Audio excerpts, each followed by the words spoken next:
Today we unbox the AMS HT because our original AMS has been bullied by glow-in-the-dark filament. Let's see if this can handle it. Let's get into it.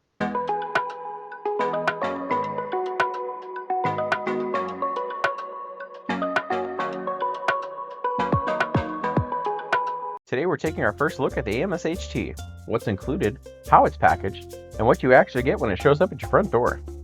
We'll save maintenance, setup tips, and long-term care for later in the video, so that's what you're here for. You can jump ahead using the timestamps below to go directly to the section you need. For now, let's crack open the box and see what Bambu shipped. Right away, you can see it's packaged nice and tight with plenty of foam. Nothing's moving around in here. First item out is the actual unit itself. It's covered with a protective shield, and at first glance feels solid and well protected.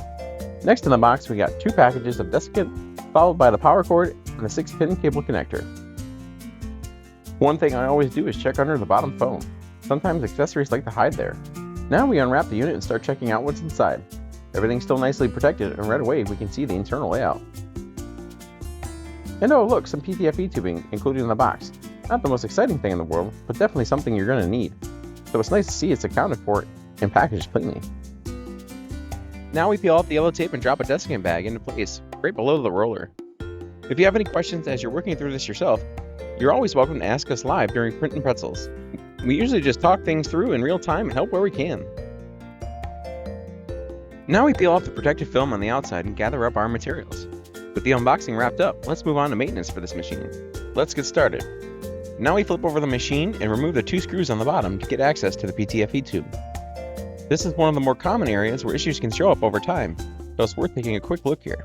This part can be confusing the first time around, and it was at this point even Dante decided to come in for emotional support and a little shift change. Sometimes you just need a supervisor to check in, make sure everything's going to be okay, and remind you to take a deep breath before moving on. What you want to do is flip the machine back over, open the lid, and pull the tray out from the inside.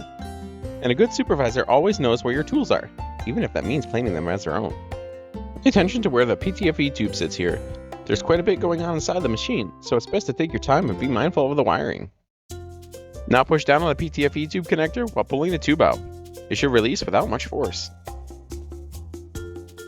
Then do the same thing on the other end of the PTFE tube. Once both ends are free, you can swap it out for another appropriately sized PTFE tube. This is one of the more common wear points, especially if you're running abrasive material like we do with glow filament. It's just something to keep an eye on over time. And now it's time for a little more emotional support as we get everything seated back into place and start reassembling the machine. The other common area you'll want to check during maintenance is the interior rollers, which we'll take a look at next. Before closing everything up, take a moment to make sure any connections that were removed or may have come loose during disassembly are fully seated. It's worth double checking now so you don't have to come back into this area again anytime soon. Now it's time to flip the machine back over and reinstall the two screws in the bottom. A quick shout out to Dante and Momo for walking us through this tough one. They're clearly the real experts around here. If you'd like to keep seeing our CAT supervisors in actions in future videos, feel free to like and subscribe. And drop a comment if you spotted something they caught that we didn't. A little catch, if you will. Now we're going to check both interior rollers, making sure they spin smoothly and aren't showing any signs of wear. Pay close attention to the teeth on the front roller gear. This is what does the actual feeding. So you want it clean, polished, and ready for filament to move through without any issues. With that done, we can replace the rollers and get everything ready to go back into production. And hey, if you're looking for filament to feed your AMS HT, don't forget you can use our Sunmood code BEGLORIOUS at checkout. Thanks for watching, and we'll see you in the next one.